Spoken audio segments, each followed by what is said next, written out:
Assalamualaikum warahmatullahi wabarakatuh. Waalaikumsalam warahmatullahi wabarakatuh. Gimana kabar Waalaikumsalam. anak-anak? Ya, baik. Alhamdulillah, Pak. Oke, sebelum mulai belajar, mari kita membaca doa terlebih dahulu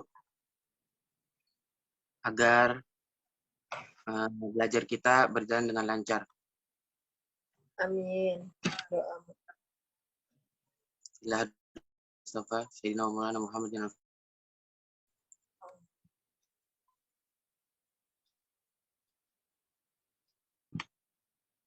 Oke, Bapak mulai dengan absen ya.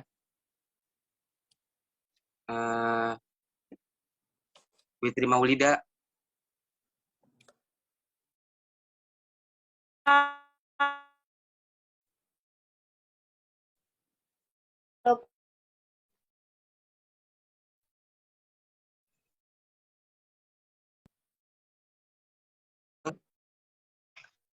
Hadir.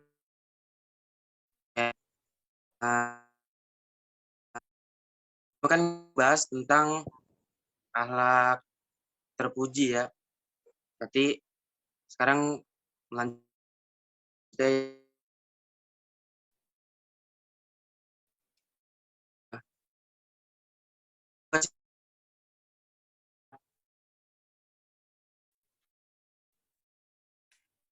Yuk.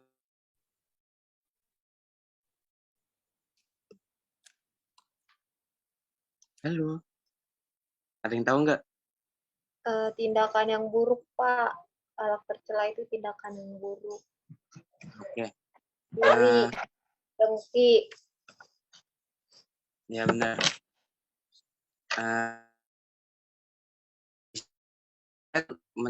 Menjelaskan hal tercela itu yang pertama tuh nifak ya. Ini bisa dalam bahasa dengan kemunafikan. Ini benar atau kata kejadian. Artinya buat yang sesungguhnya dengan apa bersembunyi.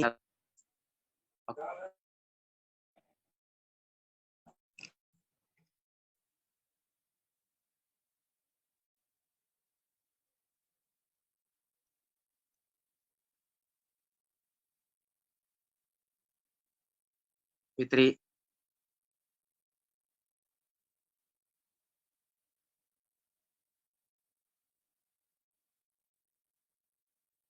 Nah, dalilnya tuh ada di surat At-Taubah ayat tadilah udah kelewat ya. Lalu ciri-ciri orang munafik. Nah, ciri-ciri orang munafik tuh banyak diantaranya dusta, khianat, fujur dalam perkataan, malas beribadah, ingkar janji, ria, sedikit berzikir, mempercepat sholat, dan mencela orang yang taat dan soleh. Oke, lanjut slide selanjutnya.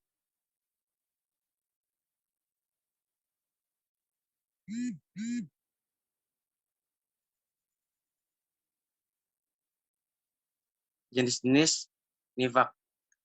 Yang pertama ada nifak i'tiqadi. Termasuk nifak akbar. Pelakunya menemukan keislaman, tapi menyembunyikan kekufuran. Jenis nifak ini menjadikan keluar dari agama dan pelakunya berada dalam kerak neraka. Bayangin tuh gimana ininya buat orang-orang yang munafik ya, munafik i'tiqadi ini. Dan yang kedua, Pak. Yang kedua nifak amali. Nah, nifak amali yaitu melakukan sesuatu yang merupakan perbuatan orang-orang munafik, tetapi masih ada iman di hatinya. Nifak jenis ini tidak sampai mengeluarkan pelakunya dari agama Islam, tetapi merupakan perantara kepada yang demikian. Pelakunya berada di dalam iman dan nifak. Ya, lanjut. Kewajiban mukmin terhadap orang munafik. Yang pertama tuh jangan diikuti. Terus jangan dihiraukan gangguannya. Tetap bertawakal kepada Allah. Jadikan musuh dan bersikap hati-hati serta waspada. Berjihad dan bersifat keras terhadap orang yang munafik. Lanjut.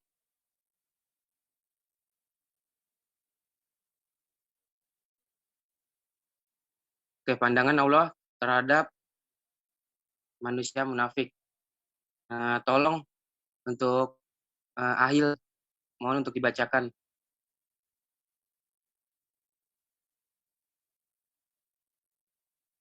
Ahil.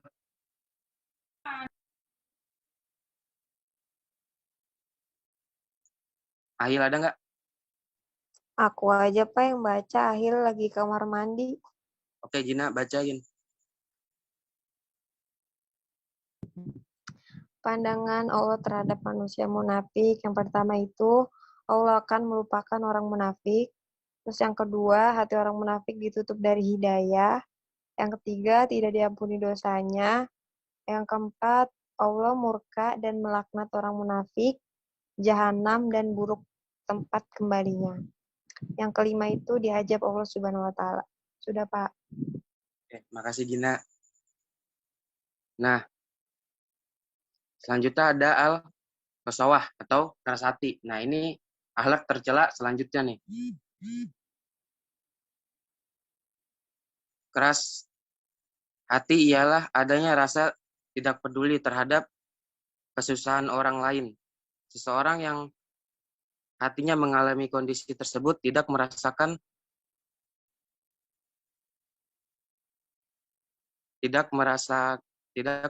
kepedihan dan sumber hati ini adalah karena ia dikalahkan oleh kekuatan buas hawa nafsunya. Tanda-tanda hati yang keras adanya sifat nifak atau munafik dalam jiwa manusia. Nah, jadi al-qasawah ini hadir itu gara-gara adanya munafik, dari sifat munafik ini juga gitu. Dari dalam diri manusia gitu, dari jiwa manusia. Oke, lanjut.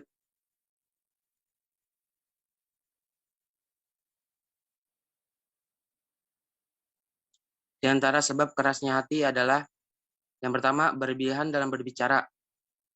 Lalu yang kedua melakukan kemaksiatan untuk tidak menunaikan kewajiban. Yang ketiga terlalu banyak tertawa. Yang keempat terlalu banyak makan. Yang kelima banyak berbuat dosa. Yang keenam berteman dengan orang-orang yang jelek agamanya. Oke, lanjut.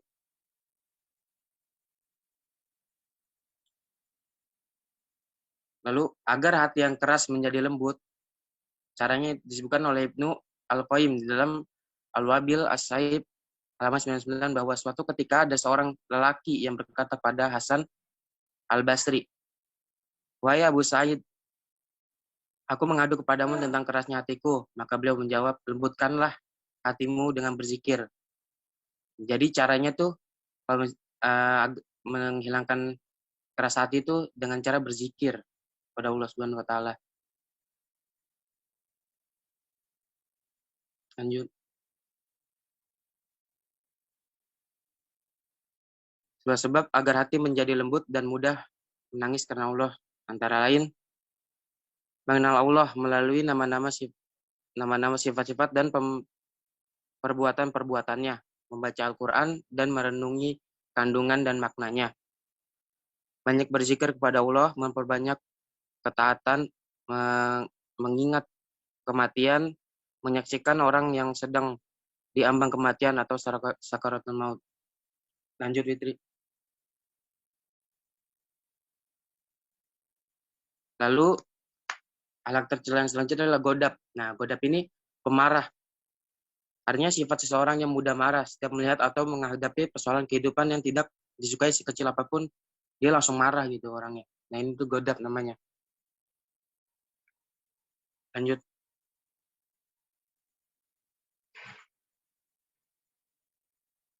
Nah, dalilnya dari surat Al-Imran ayat 133. Tolong untuk dibacakan Eh, Fitri Maulida.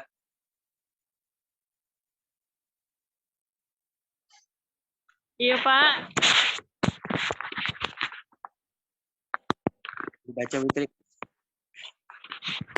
A'udzubillahi minasyaitonirrajim. Bismillahirrahmanirrahim. Fasari'u ila maghfiratin min rabbikum wa jannatin ardu has-samawati wal ardu أعدت للمتقين الذين ينفقون في السراء والضراء والكاظمين الغيظ والعافين عن الناس والله يحب المحسنين صدق الله العظيم.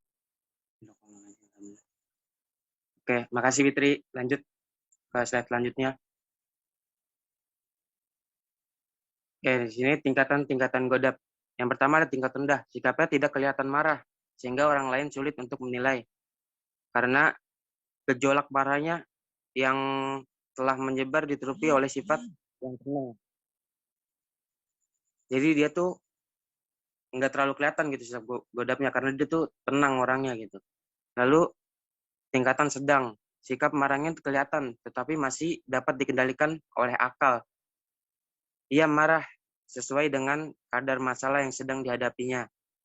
Lalu tingkatan tinggi. Nah, sikap marahnya cepat kelihatan kalau yang tinggi ini karena marahnya berlebihan. Marah semacam ini sulit dikendalikan oleh akal karena sikapnya sudah dikendalikan oleh nafsu. Orang yang memiliki sifat marah tingkatan tinggi disebut pemarah. Oke, lanjut.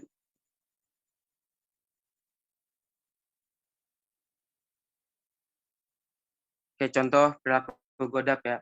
Nah, contohnya tuh misalnya kayak saya marah pada saat diberitahu bahwa tulisan dan jawaban saya itu salah gitu. Nah, itu termasuk contoh dari perilaku godap. Lalu juga ada misalnya kalian punya teman mudah marah ketika diberitahu bahwa perilakunya tuh telah menunjukkan kesalahan di depan umum gitu. Lalu juga kayak misalkan kalian juga punya saudara ketika baginya ditumpahi minuman yang akan disuguhkan kepadanya, lalu dia marah gitu. Lanjut. Oke. Kalau misalkan ada ini yang gitu, ada kayak alat cara godap ini, pasti ada cara untuk menghindarinya kan gitu. Nah, cara untuk menghindari itu apabila seseorang yang sedang marah itu dalam keadaan sedang berdiri, maka usahakan untuk kita kita anjurkan untuk duduk gitu. Lalu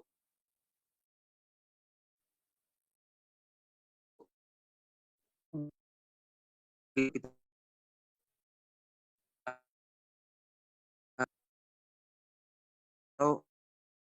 sambil membaca istighfar.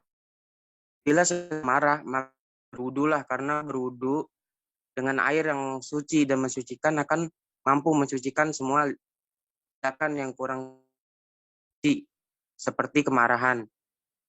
Lalu juga membaca taud, memohon perlindungan Allah dari godaan syaitan yang selalu membangkitkan amarah.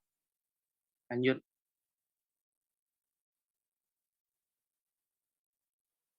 Oke, udah. Saya ada yang mau ditanyakan sebelum menutup pelajaran.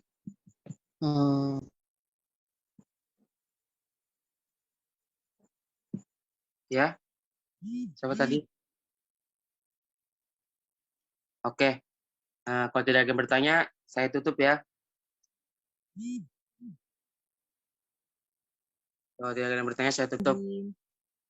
Ya, Pak. Menutup pelajaran. Tuh tanya, woi. Membaca kafaratul majlis terlebih dahulu. Mohon untuk Fitri Maulida untuk dipimpin. Baik, mari kita tutup pelajaran ini. Semoga ilmunya bermanfaat. Bismillahirrahmanirrahim. Subhanakallahumma wa bihamdika, asyhadu an la ilaha illa anta, astaghfiruka wa atubu ilaik. Terima kasih. Sampai jumpa di pertemuan selanjutnya. Wabillahi taufiq wal hidayah. Wassalamualaikum warahmatullahi wabarakatuh. Waalaikumsalam warahmatullahi taala wabarakatuh. Terima kasih Pak Ilham.